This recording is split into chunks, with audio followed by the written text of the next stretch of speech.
paz do Senhor, amados irmãos. Amém. Nós estamos alegres. Tem grandes coisas que tem feito o Senhor por nós. Nós estamos aqui nesta noite. Segundo culto do ano, né? O primeiro foi na passagem, né? Nós estávamos aqui reunidos. Graças a Deus, foi uma bênção. Louvo a Deus pela vida dos irmãos que estiveram aqui, aqueles que não estiveram, com certeza. Né? Eu acredito que o Senhor também tenha abençoado os irmãos onde estavam. E que o Senhor venha, né, de uma maneira especial, nos dar um ano abençoado. Este ano que está iniciando, mas que com certeza já iniciou com muitos desafios. Nós não sabemos o que vamos enfrentar, o que vai acontecer no decorrer dos dias que virão, mas uma coisa é certa: o Senhor estará conosco. Amém. E em nome de Jesus, nós vamos vencer todos os obstáculos para a glória de Deus Pai. Amém. É assim que nós acreditamos. Vai vir dificuldade? Sim, vai vir. Espere só momentos bons na sua caminhada. Encontre desafios, muitas vezes situações que vai querer provar a sua fé, fazer com que você venha desanimar no decorrer deste ano, mas que em nome de Jesus você vai repreender todas as artimanhas do mal e você vai permanecer na presença do Senhor para a glória de Deus Pai. Nós louvamos o Senhor porque Ele sempre tem nos sustentado, Ele sempre tem nos fortalecido. E se estamos aqui nessa noite, estamos aqui para adorar o nome do Senhor, para engrandecer o seu nome, porque Ele é digno. Nós queremos meditar 2 versículos da palavra de Deus, versículos conhecidos. A palavra de Deus ela não precisa ser versículos assim diferentes, para que o Senhor venha falar conosco, não. A palavra do Senhor ela é clara, ela é objetiva, ela tem um propósito, que é falar conosco e tocar nos nossos corações. A palavra de Deus está escrita em Mateus, capítulo 7, versículo 13 e 14, para que nós possamos meditar na palavra do Senhor nesta noite. Os irmãos encontraram o livro de Mateus, capítulo 7, versículo 13 e o 14, diz da seguinte maneira. A epígrafe, né, do texto aqui está falando as 2 estradas, ou os 2 caminhos, as 2 portas. Diz da seguinte maneira: entrai pela porta estreita, larga é a porta e espaçoso o caminho que conduz para a perdição, e são muitos os que entram por ela, porque estreita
caminho largo e um caminho estreito. O caminho largo é permitido tudo, é aceito tudo. Você leva bagagens, e nessas bagagens você leva rancor, mágoa, tristeza, revolta. Tudo que você viveu no seu passado, você vai carregando, você vai formando bagagens e você vai levando a sua vaidade, o seu orgulho, os seus preconceitos, as suas ideias, as suas filosofias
caminho de renúncia, é o caminho de sacrifício. Muitas vezes a gente ouve preletores, alguns pregadores, não, o caminho é fácil. Seguir Jesus e começa a fantasiar uma realidade que não é. Colocam ideologias e mensagem de prosperidade. Claro, a palavra de Deus diz que aqueles que servem, que andam e têm um compromisso com Deus, conquistarão nesta vida 100 vezes mais. E por fim, a vida eterna. Mas é fácil seguir esse caminho? Há um preço a ser pago. E nesta noite, eu e você que estamos aqui, estamos dispostos a pagar esse preço? Estamos aqui nesta noite, temos consciência que há um preço a ser pago, mas nós queremos pagar esse preço? Renunciar à minha vontade? Renunciar ao meu querer? Eu fazer o que o Senhor quer que aconteça na minha vida? E não o que eu quero que Ele faça em mim, mas o que Ele quer fazer? Ou eu vou viver uma vida inteira lutando contra a vontade desse Deus e não vou chegar a lugar nenhum? Qual que é a nossa postura aqui nessa noite? Como Isaías, eis-me aqui, Senhor, envia-me a mim. Eis-me aqui, Senhor, faça da minha vida o que eu querer. Será que estamos aqui nessa noite, como Isaías? Estamos dispostos, com coragem, com força, a lutar em prol do reino dos céus? Anunciar essa verdade que tem poder de transformar vidas? João, capítulo 14, versículo 6, vai estar dizendo, o próprio Jesus falando a respeito de si mesmo: eu sou o caminho, a verdade e a vida. Ninguém vem ao Pai senão por mim, disse Jesus. Então, desse caminho largo, nesse caminho estreito, Jesus, ele é o caminho estreito. Ele se apresenta como essa verdade, como essa vida. Quando você chega ao conhecimento da verdade, a venda que tampava os nossos olhos, ela cai por terra. Todas as mentiras que nós acreditávamos ser verdade é esclarecido pelo poder da palavra, porque ela é esclarecedora. É maravilhoso. A palavra de Deus também diz, João capítulo 8, versículo 32, e conhecereis a verdade, e a verdade vos libertará. Então, se Jesus ele é o caminho, a verdade, a vida, ao conhecê-lo, essa verdade nos liberta. Os grilhões que nos aprisionavam, que nos deixavam em uma posição de constrangimento, de sem entendimento,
Mas Jesus, Ele é esse caminho. Jesus, Ele é essa verdade. E se nós quisermos viver, literalmente, nós precisamos aceitar essa verdade nas nossas vidas e permitir que Ele comece a realizar uma mudança. Porque essa verdade, quando ela é aceita por nós, ela começa uma transformação, um trabalhar de dentro para fora. Essa verdade, ela exterioriza. O exterior é percebido porque o interior, primeiramente, já foi trabalhado. Esses dias eu estava no supermercado e eu ouvi uma moça conversando e falando: esses dias eu resolvi ir para uma igreja.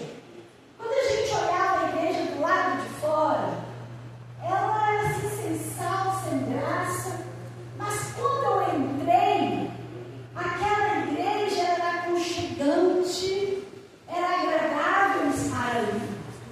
Tem pessoas que muitas vezes é desse jeito. Muitas vezes por fora ela parece sem sal, mas quando você começa a conversar com ela, quando você começa a ouvir aquela pessoa falar de Jesus, fica gostoso, é diferente. E Jesus, Ele faz isso na vida das pessoas. Ele gera essa mudança, esse trabalhar. Ele vai gerando vida aonde muitas vezes era um lugar de morte. Aonde você conversava com as pessoas, eram só palavras contrárias, eram só palavras de maldição, era só revolta, era só rancor. Mas quando Jesus entra, Ele vai fazendo uma faxina. Ele vai trabalhando, Ele vai tirando tudo que não presta e vai limpando aquilo. É maravilhoso a gente saber que a gente serve esse Deus. Que muitas vezes a gente está precisando, não é mesmo? Desse trabalhar de Deus dentro de nós, na nossa vida, no nosso dia a dia. E se nós chamamos por Ele, darmos liberdade para Ele, Ele vai trabalhar nos nossos corações, gerando mudança e transformação. Deus continua nos abençoando, trabalhando de uma maneira especial. Em nome de Jesus, eu agradeço a oportunidade. Amém. Amém? Amém. Aleluia.